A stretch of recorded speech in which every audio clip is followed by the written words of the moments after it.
डालो atomic collision, ठीक है, थोड़ा ध्यान से समझना क्योंकि ये सिर्फ केमिस्ट्री में नहीं है, फिजिक्स में ही आता है। फिजिक्स के एटॉमिक स्ट्रक्चर के अंदर ही एटॉमिक कॉलिजन आता है, ठीक है। केमिस्ट्री में नहीं मिलेगा आपको, सिर्फ फिजिक्स में ही मिलेगा ये। तो ऐसा नहीं कि आप केमिस्ट्री में पढ़ सकते हो इसको। तो लिखो atomic collision.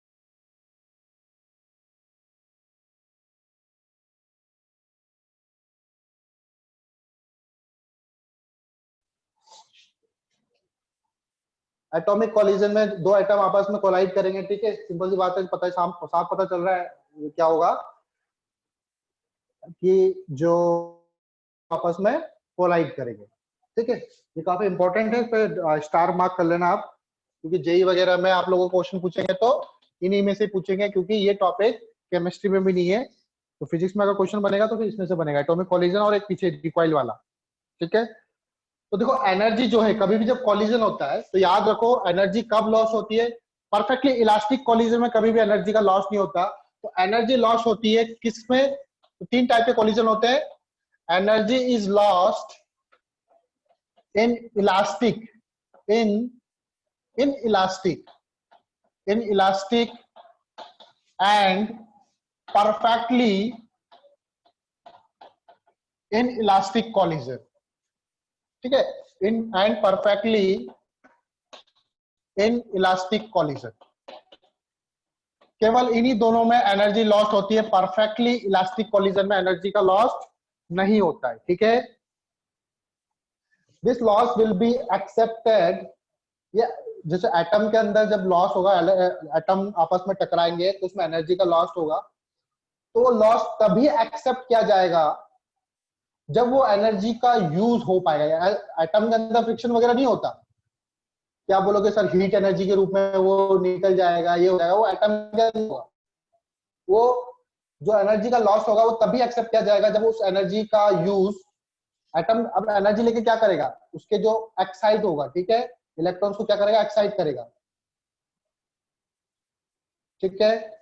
This loss will be accepted, this loss will be accepted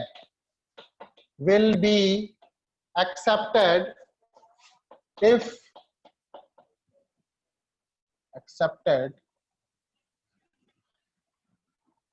this loss will be, ठीक है, accepted की स्पेलिंग देखना, accepted भी आएगा सर, है ना। this loss will be accepted if this energy is used to excite, जैसे दो एटम कोलाइड कर रहे हैं, is used to excite at least one atom, excite at least one atom, तभी वो लॉस होगा, वरना वो लॉस नहीं होगा। दो एटम आपस में टकरा रहे हैं, उनके बीच में एनर्जी का लॉस तभी पॉसिबल है जब उसमें से कोई एक एटम एक्साइट होता है। अगर नहीं होता है एटम एक्साइट तो लॉस इलास्टिक कॉलिजन होगा, कोई एनर्जी का लॉस नहीं होगा। एनर्जी का लॉस कभी कब पॉसिबल है, जब वो टकराए और उनमें से किसी कोई एटम एक दूसरा एक कोई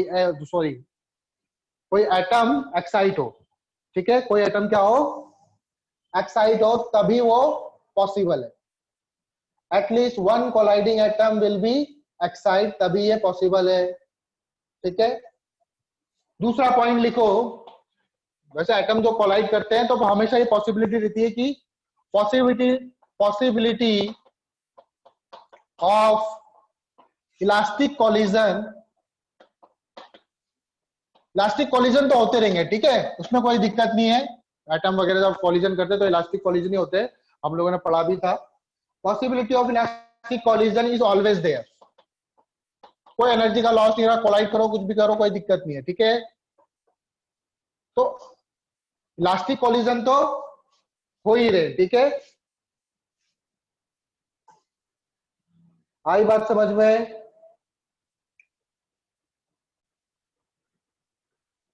अच्छा, आप लोग परफेक्टली इनलास्टिक का मतलब जानते हो क्या होता है?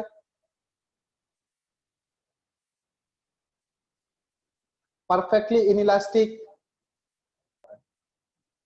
परफेक्टली इनइलास्टिक कॉलिजन में लॉसेस कैसे निकालेंगे हम लोग?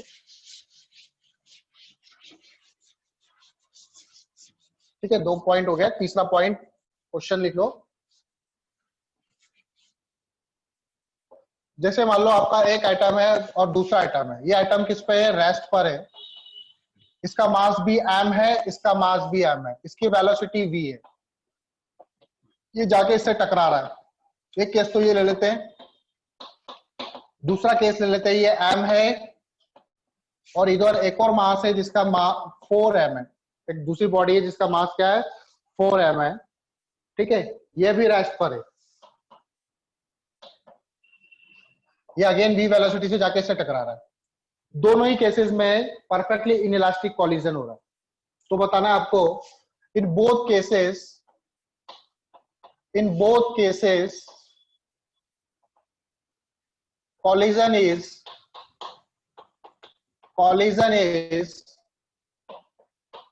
perfectly in, कॉलिजन हो रहे हैं वो परफेक्टली इन इलास्टिक कॉलिजन है। Find losses in both cases, find losses in both cases. देखो, परफेक्टली इन इलास्टिक कॉलिजन में क्या होता है, जब बॉडी आपस में टकराती है तो दोनों बॉडी क्या होती है? आपस में चिपक जाती है। दोनों बॉडी क्या होती है? सेम वेलोसिटी से फिर मूव करेगी। इस तरह के कॉलिजन को हम बोलते हैं परफेक्टली इनइलास्टिक। बॉडी आई, जैसे पैन है, ठीक है, ये रेस्ट पर है, ये मूव करा, ये मूव करते हुए आया, फिर जिससे टकराया, फिर दोनों साथ में मूव कर रहे हैं। तो इस तरह के कॉलिजन को हम बोलते हैं परफेक्टली इनइलास्टिक कॉलिजन। तो देखो, इसमें लॉस निकालेंगे, वही यू इनिशियल, वी इनिशियल करके, सॉरी के इनिशियल करके काइनेटिक एनर्जी कंजर्वेशन से करेंगे इसको। तो पहला क्वेश्चन देखते हैं, सॉल्यूशन 1। ये आया था v वेलोसिटी से, ये इससे टकराया, ठीक है, अभी ये रेस्ट पे था। ये तो था बिफोर कॉलिजन, ये तो बिफोर कॉलिजन वाली स्थिति है।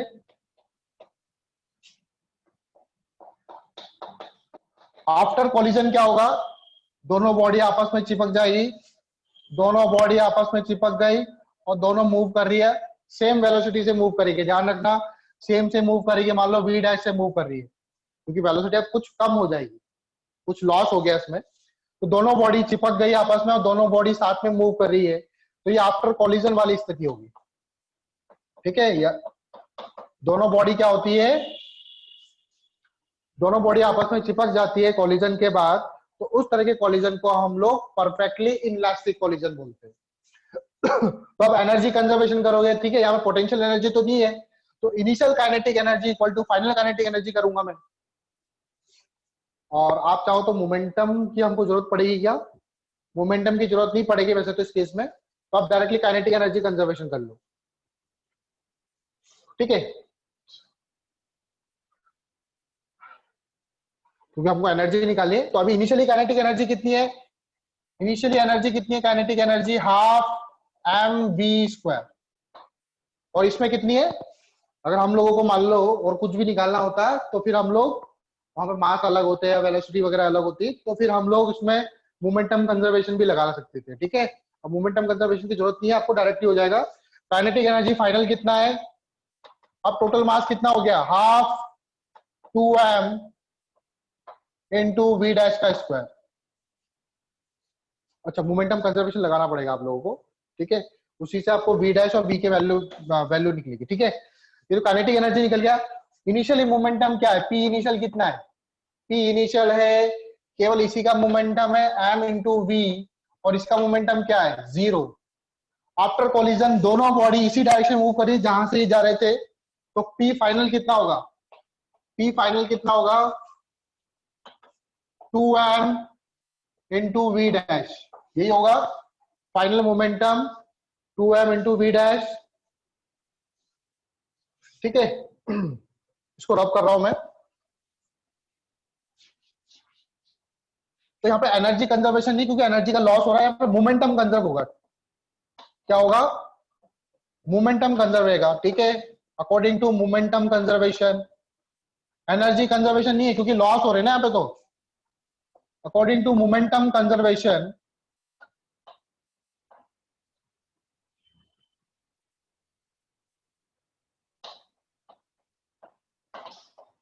P initial equal to P final, जितना पहले मोमेंटम बाद में भी उतना ही होगा। तो P इनिशियली मोमेंटम है मास इंटू वेलोसिटी, इधर वाला मोमेंटम है 2m into v dash, m से m कैंसिल, तो v डैश इक्वल टू हो जाएगा v बाय 2। तो अब ये कितनी वेलोसिटी से दोनों मूव करेंगे? हाफ वेलोसिटी से मूव करेंगे। इसकी जो वेलोसिटी है v, दोनों जब साथ में चलेंगे तो v बाय 2 वेलोसिटी से मूव करेंगे। तो फाइनल काइनेटिक एनर्जी क्या हो जाएगी? इसको रब कर रहा हूं मैं। तो अब लॉसेस कैसे निकालोगे? इनिशियल काइनेटिक एनर्जी कितनी थी? Initial kinetic energy half mv square थी। और फाइनल काइनेटिक एनर्जी क्या हो जाएगी? दोनों बॉडी मूव कर रही है, फाइनल में क्या हो रहा है? दोनों बॉडी चिपक गई और दोनों बॉडी v डैश से मूव कर रही है, दोनों बॉडी v डैश से मूव कर रही है। तो काइनेटिक एनर्जी फाइनल क्या हो जाएगी? हाफ मास कितना? 2m, वेलोसिटी क्या? v डैश लूंगा मैं, तो कितना आएगा? v square by 4।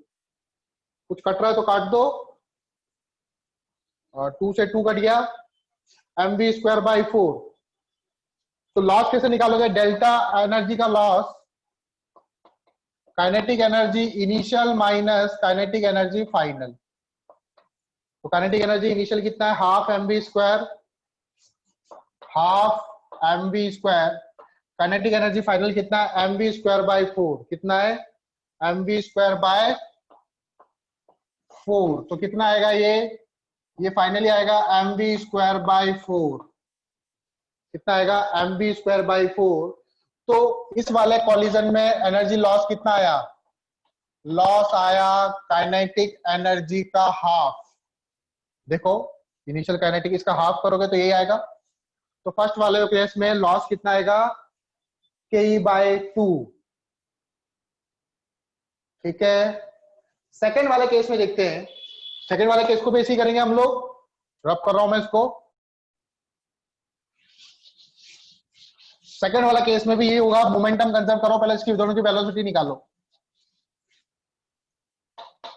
Before collision momentum कितना है? P initial half mv, sorry, mass into velocity, और इसका मोमेंटम तो कुछ भी नहीं है क्योंकि रेस्ट पर है। P फाइनल कितना होगा? P फाइनल यहां लिख देता हूं। P फाइनल कितना होगा? 4m प्लस m, दोनों फिर साथ में चिपक के मूव करेंगे एक साथ, तो 5m हो जाएगा। 5m इंटू वी डैश, तो यहां से वी डैश निकल जाएगा, m से m cancel, v dash equal to हो जाएगा v बाय 5, ठीक है। अब काइनेटिक एनर्जी को इक्वेट कर दो, सॉरी, फाइनल काइनेटिक एनर्जी निकालो। के फाइनल, के फाइनल क्या होगा? हाफ टोटल मास कितना है? दोनों बॉडी साथ में मूव कर रही है, ये m ये 4m, दोनों बॉडी v डैश वेलोसिटी से मूव कर रही है। तो काइनेटिक एनर्जी कितनी हो जाएगी? हाफ टोटल मास कितना है? 5m इंटू वी डैश का स्क्वायर। वी डैश का स्क्वायर कितना आएगा? v square by 5 into 5। एक 5 से एक 5 कैंसिल, ठीक है। अच्छा, काइनेटिक एनर्जी इनिशियल कितनी थी? केवल यही बॉडी मूव कर रही थी, तो इसकी काइनेटिक एनर्जी कितनी थी? हाफ mv स्क्वायर, ठीक है। तो चेंज इन काइनेटिक एनर्जी कितना जाएगा? लॉस कितना जाएगा? लॉस के डैश, सॉरी, के इनिशियल माइनस के फाइनल, के इनिशियल माइनस के फाइनल। के इनिशियल है half mv square, half mv square में से आप घटा दो half mv square by 5, half mv square by 5। तो सॉल्व करोगे देखो कितना आएगा? एलसीएम ले लोगे, 5 माइनस 1 4 बाई 5 आएगा शायद। कितना आएगा? 4 बाई 5 आएगा ये फाइनली आएगा 4 by 5 into half mv square, 4 by 5 half mv square. तो ये क्या है? Initial kinetic energy half mv square. तो यहाँ पे लॉस कितना आया? डेल्टा के या डेल्टा लॉस, लॉस कितना आया इसमें? 4 ke/5, 4/5 ke। किसी को डाउट है? किसी को डाउट है? पूछो बेटा। Neutron with initial kinetic energy K strike hydrogen atom at rest in ground state, find possible type of collision if. ठीक है, इसी क्वेश्चन है, बस इसी क्वेश्चन में सारे आंसर है। ये क्वेश्चन है लास्ट, फिर इसके बाद आपका एटॉमिक कॉलिजन खत्म हो जाएगा।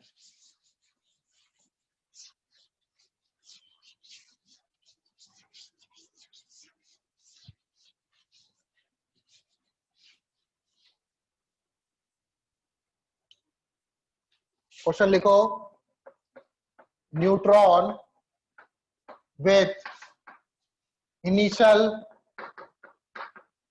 काइनेटिक एनर्जी के strike with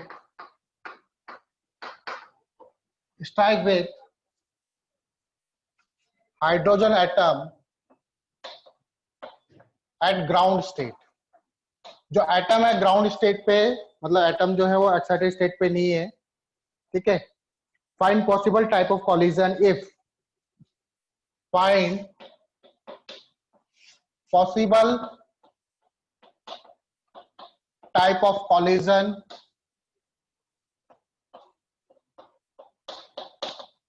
if नंबर 1, अगर K की वैल्यू 14 इलेक्ट्रॉन वोल्ट है। नंबर 2, 20.4 इलेक्ट्रॉन वोल्ट है।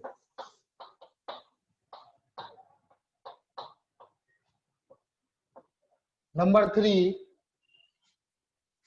22 इलेक्ट्रॉन वोल्ट है। एंड नंबर 4, 24.2 इलेक्ट्रॉन वोल्ट है।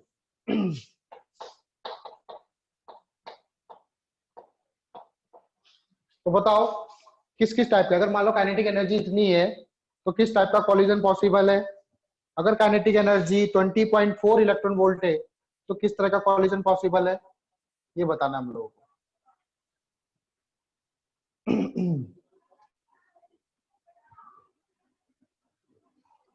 कर सकते हो क्या?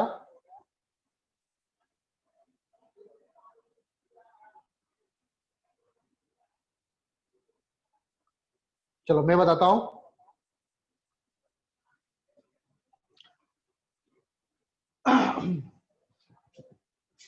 तो देखो इधर सॉल्यूशन देखो इसका इधर, तो ये न्यूट्रॉन है और ये हाइड्रोजन एटम है, ठीक है। न्यूट्रॉन है, सपोज करो न्यूट्रॉन का मास मैंने m माना, तो मास ऑफ न्यूट्रॉन और मास ऑफ हाइड्रोजन एटम लगभग एक ही होता है, बराबर ही होता है दोनों प्रोटॉन के, ठीक है। मास ऑफ न्यूट्रॉन और मास ऑफ हाइड्रोजन एटम दोनों का मास बराबर ही मान सकता हूं मैं, mm। इसकी काइनेटिक एनर्जी है k। तो इन दोनों के बीच में कॉलिजन हो रहा है, और कॉलिजन हमको बोला है कि इनइलास्टिक है या फिर परफेक्टली इनइलास्टिक है, ठीक है। तो लॉस कितना है ना, परफेक्टली इनइलास्टिक हुआ तो लॉस कितना होगा, k/2 अभी निकाला था हमने। दोनों मासेस अगर इक्वल है, ठीक है, तो उसमें लॉस कितना आता है, मैक्सिमम लॉस।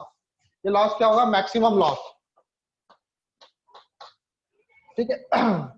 परफेक्टली इनइलास्टिक के केस में ही लॉस जो होगा वो मैक्सिमम होगा, ठीक। तो फर्स्ट वाला केस, अगर काइनेटिक एनर्जी 14 इलेक्ट्रॉन वोल्ट है, पहला वाला केस लेता हूं मैं फर्स्ट, तो इसमें लॉस कितना आ रहा है, k/2 करूंगा मैं यहां से, k/2 कितना होगा, k/2 14 का आधा कितना होता है, 7 इलेक्ट्रॉन वोल्ट। क्या 7 इलेक्ट्रॉन वोल्ट की एनर्जी लेके क्या ये हाइड्रोजन का एटम एक्साइट हो सकता है? हाइड्रोजन के एटम के बारे में पढ़ो। हाइड्रोजन का एटम, ये मान लो एटम ये ग्राउंड स्टेट पे था ना, तो इस एटम को, इस इलेक्ट्रॉन को यहाँ पर जाने में कितनी एनर्जी चाहिए, अभी हमने निकाला था 10.2 इलेक्ट्रॉन वोल्ट चाहिए, तभी ये यहाँ से यहाँ पे जा पाएगा। और लॉस जो आ रहा है वो कितना आ रहा है, max to max loss 7 electron volt हो रहा है, तो ये इस एनर्जी को एक्सेप्ट ही नहीं करेगा क्योंकि ये तो कम है। ठीक है, तो इस किस टाइप का कॉलिजन होगा, ये परफेक्टली इलास्टिक कॉलिजन होगा, कोई एनर्जी का लॉस नहीं होगा। आई बात समझ में पीयूष? ये क्या होगा, परफेक्टली इलास्टिक जी कॉलिजन होगा। सर। ठीक है, सेकेंड वाला देखो, इसमें एनर्जी का लॉस कितना होगा, इसमें लॉस होगा k/2, तो ये होगा कितना 10.2 इलेक्ट्रॉन वोल्ट। देखो 20.4 का आधा करो 10.2, क्या इतनी एनर्जी लेने के बाद ये एक्साइट हो सकता है? हाँ भाई एक्साइट हो सकता है। तो ये किस तरह का कॉलिजन होगा, परफेक्टली इलास्टिक तो हर कॉलिजन हो सकता है, तो परफेक्टली इलास्टिक तो होगा ही होगा, परफेक्टली इलास्टिक तो होगा, या तो एनर्जी को एक्सेप्ट करेगा या नहीं करेगा। और अगर इसने ये एनर्जी एक्सेप्ट कर ली तो सारी एनर्जी एक्सेप्ट करेगा 10.2 इलेक्ट्रॉन वोल्ट। तो ये किस तरह का कॉलिजन होगा, ये परफेक्टली इन इलास्टिक कॉलिजन होगा, या तो परफेक्टली इलास्टिक होगा या परफेक्टली इन इलास्टिक कॉलिजन होगा, क्योंकि पूरी एनर्जी को ये एब्जॉर्ब कर लेगा। ठीक है, बॉडी आपस में क्या हो जाएगी, चिपक जाएगी। आया समझ में? सेकेंड, जी sir. Third, less than 1 minute बचा है हमारे पास। अब थर्ड और फोर्थ आप लोगों को करना है अब। ठीक है, परफेक्टली इन, अगर खाली इन इलास्टिक बचा है, अब देखो थर्ड वाले केस में कितना आएगा, 11 इलेक्ट्रॉन वोल्ट, और मुझे एनर्जी पर मैक्स टू मैक्स कितना 10.2 एनर्जी चाहिए। तो ये किस तरह का कॉलिजन होगा, 10.2 यूज कर लेगा इसमें, और बची हुई को क्या कर लेगा, बची हुई को मोशन वगैरह में यूज कर लेगा अपने। ठीक है, मतलब एटम तब भी मूव करते हुए जाएंगे।